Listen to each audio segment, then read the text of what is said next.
Assalamualaikum warahmatullahi wabarakatuh.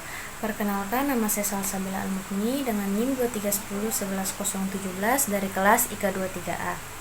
Dalam video ini saya akan menjelaskan tentang salah satu algoritma penjadwalan, yaitu FCFS atau yang sering disebut dengan algoritma penjadwalan first in first out, sebagai bagian dari tugas ujian tengah semester mata kuliah sistem operasi.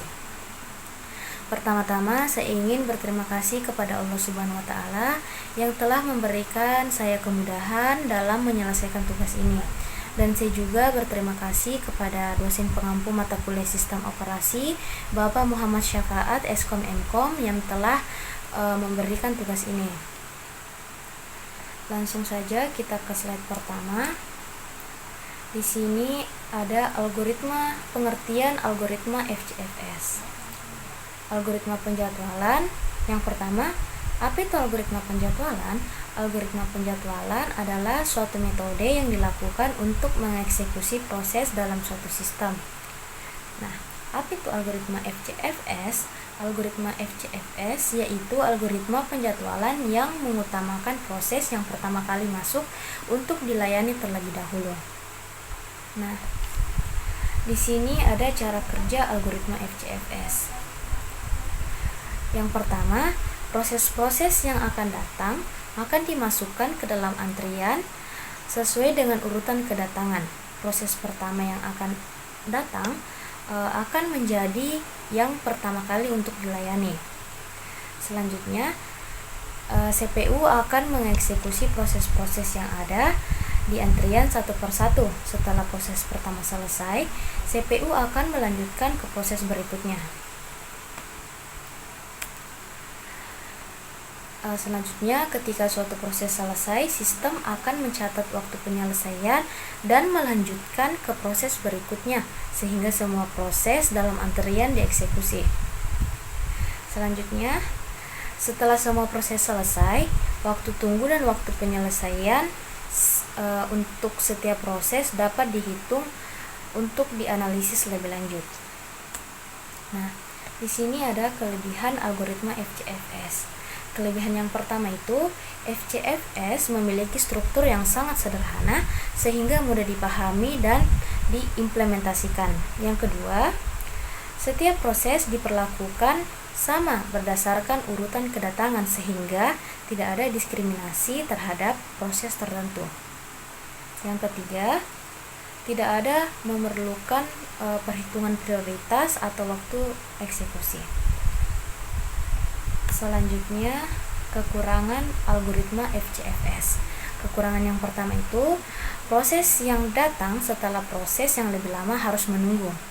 Lanjut, yang kedua itu non-primitif, artinya yang tidak dapat diganti oleh proses lain dan harus dijalankan sampai selesai. Yang ketiga, tidak efisien untuk proses pendek. Nah, kita beralih ke pengerjaan penjelasan soal. Nah, bisa dilihat di sini saya membuat proses 1 sampai dengan proses 5 dengan nilai arrival time dan burst time-nya. Nah, arrival time adalah waktu ketika proses tiba di sistem. Dan burst time itu waktu yang dibutuhkan proses untuk menyelesaikan eksekusinya. Nah, lanjut. Bisa dilihat di sini keterangan AT arrival time, BT burst time, CT completion time, TAT turnaround time, WT waiting time. Nah, di sini saya sudah membuat 3 kolom lagi yang berisikan nilai completion time, turnaround time, dan waiting time. Nah, bagaimana cara mencari completion time atau waktu ketika proses selesai dieksekusi? Yaitu yang pertama, kita mencari P1-nya dulu. Nah, cara mencari P1 itu kita lihat dari nilai burst time-nya. Nilai burst time pada proses 1 itu adalah 21. Nah, kita masukkanlah 21 ini ke proses pertama. Nah, selanjutnya untuk mencari nilai completion time P2 yaitu dengan cara proses 1 dijumlahkan atau ditambah dengan proses kedua, yaitu 21 ditambah dengan 9, hasilnya 30. Jadi nilai P2 jadi nilai completion time dari P2 yaitu 30. Nah, sekarang kita cari P3 sama yang tadi dijumlahkan, nilai P2 30 ditambah dengan 7, hasilnya 37. Selanjutnya P4, nilai P3 37 ditambah dengan 4, hasilnya 41. Lanjut P5, kita jumlahkan P4 41 ditambah dengan 27, hasilnya 68. Nah, nilai completion time dari P1, P2, P3, P4, dan P5 sudah lengkap. Sekarang kita masukkanlah. Nah, selanjutnya setelah mencari nilai completion time, kita akan mencari nilai turnaround time-nya. Caranya itu, nah, di sini ada rumus turnaround time, mencari nilai turnaround time-nya, yaitu completion time dikurang arrival time.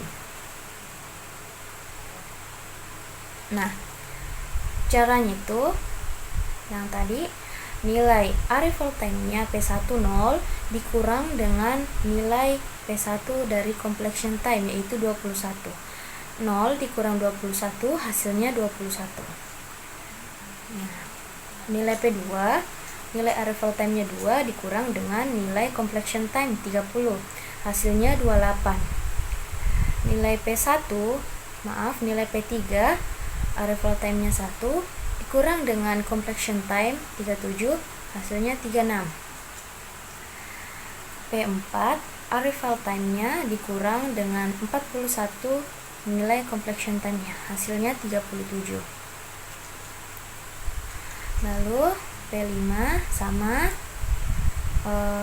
nilai P5 9 pada arrival time-nya dikurang completion time 68, itu 59. Nah, selanjutnya kita setelah lengkap nilai turnaround time-nya, di sini kita akan melanjutkan mencari nilai waiting time-nya. Nah, di sini sudah ada waiting time. Rumus waiting time yaitu turnaround time dikurang burst time. Nilai P1 burst time 21 dikurang nilai turnaround time 21, hasilnya 0. Selanjutnya 28 dikurang 9, 19. 36 dikurang 7, 29. Nilai 37 dikurang 4, hasilnya 33. Dan 59 dikurang 27, 32. Baik, setelah nilai completion time, turnaround time, dan waiting time-nya sudah lengkap, selanjutnya kita mencari rata-rata dari turnaround time dan waiting time. Caranya itu jumlah turnaround time keseluruhan lalu dibagi dengan 5. Nah, nilai turnaround time keseluruhan dari P1, P2, P3, P4, dan P5 dijumlahkan dulu terlebih dahulu, ditambah, lalu hasilnya dibagi 5. Nah, hasilnya di sini adalah 36,2. Selanjutnya nilai waiting time. Jumlah waiting time keseluruhan dibagi dengan 5. Sama yang kayak tadi, nilai turnaround time. Dijumlah dulu lalu dibagi dengan 5. Nah, hasilnya itu 22,6.